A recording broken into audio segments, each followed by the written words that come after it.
very easily infiltrated and broken apart if it's a genuine organization.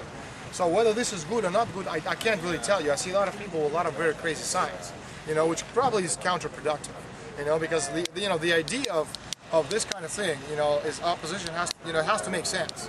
If we look like crazy freaks, they're going to take us as crazy freaks because that's what we want.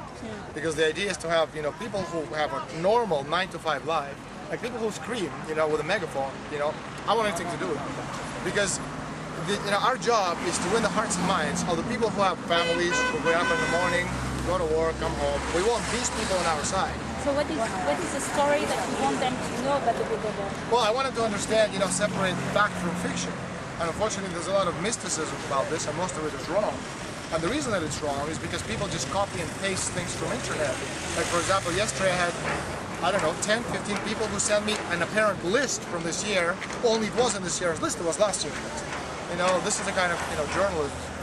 So my point is that, again, it's, this is logical. You can explain this, which is one of the reasons, 2 days ago, I stood up in front of the European Parliament, in front of 200 people and 50 media. Thank you for it.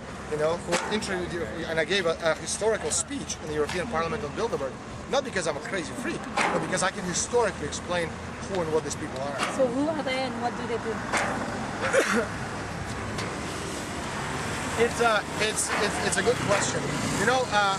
In the world of international politics, there are those who steer the events and those who react to the events. Well, the latter, they're better known, they're greater in numbers, and seemingly more powerful. The real power rests with the former, at the center, this better known private organizations. I didn't say secret societies, better known private organizations. It's this group of people calling themselves the Bilderberg Group, which of course comes with the name of the hotel in the Netherlands on the outskirts of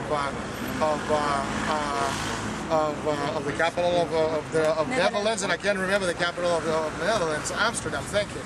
In this little town called Oosterbeek, and that's why it's called the Bilderberg Group. And they were themselves, they call the aristocracy of purpose, on the best ways to, to manage the planet. In other words, the creation of giant cartels, more powerful than any nation on earth, destined to control the necessities of life for the rest of humanity, apparently for our benefit and not pain. But what is their influence today? What are the big sign of their influence? Well, they have a lot less influence today than they did 40 years ago. Mainly because the really important, influential Bilderbergers such as David Rockefeller and Zbigniew Brzezinski and Henry Kissinger, they're just too old, they're too senile, and they're going to be dead before long. So their influence is, very limited.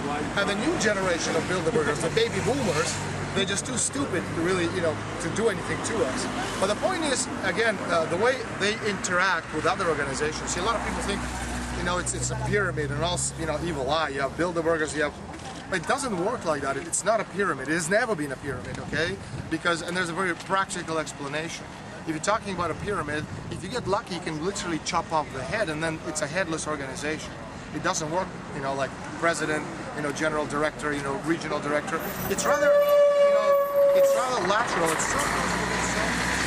You have Bilderberg, then you have the Council on Foreign Relations, you have the Trilateral Commission, you have think tanks, you have foundations, you have other lesser-known organizations, and they're all kind of working together. But there's no one leader, and that's a very important thing to understand. But the decisions, for example, taken at one meeting, maybe 10 years later, or 8 years later, or 6 years later, become law. And I'll give you a very good example of that.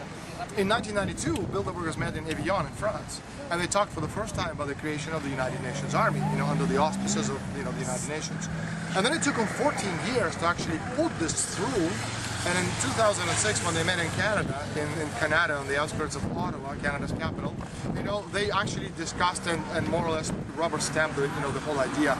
But if you look through these 14 years, how it actually worked, once it was put into motion in 1992, it was discussed the following year at Davos in 1993.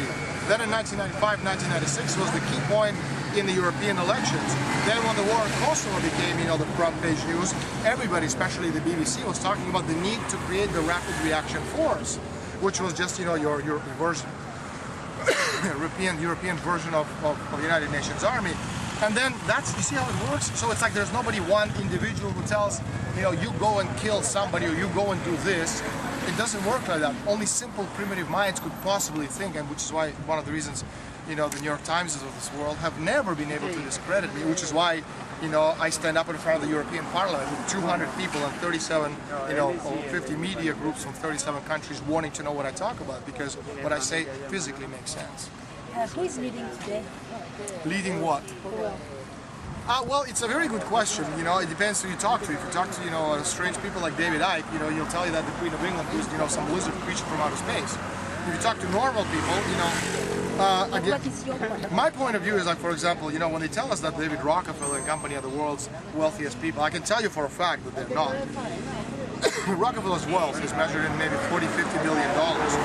You know, 2 weeks ago, I published a full-page article in El Mundo, which is a very important Spanish newspaper, explaining exactly what happens when the stock markets plummet and how, you know, powerful people unknown to anybody from behind the scenes can actually inject billions and trillions of dollars into the market to change, you know, the dynamic of that.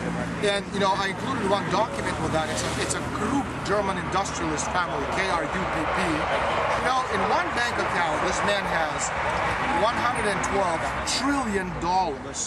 And I have located over 3,000 of his bank accounts. So if in one bank account there's $112 trillion, you just have to count the zeros. You know, why do they tell us that David Rockefeller and you know, Bill Gates, why do they tell us that they're the wealthiest men in the world? Well, because they don't want us to know who the real wealthy people are. And the fact, you know, that, you know, every toilet cleaner in the world knows David Rockefeller's name obviously excludes David Rockefeller from being important. So that's your thesis with the octopus, with your new book? Well, in Octopus, you know, what I do is you have the planners and you have the executioners. Well, Bilderberg would be like the certain level of executioners.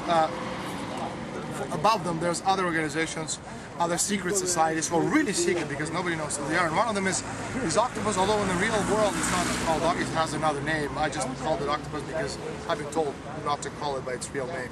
And it's a novel, although excuse me, although 80% of what I say in that novel is absolutely true. There's 5 different lines of, you know, investigative journalism, and each one of them could be a 300–400 page book. But again, I was told not to even think about publishing it as a journalism. Do you think that politicians have any power left? Well, you know, on the international stage, no.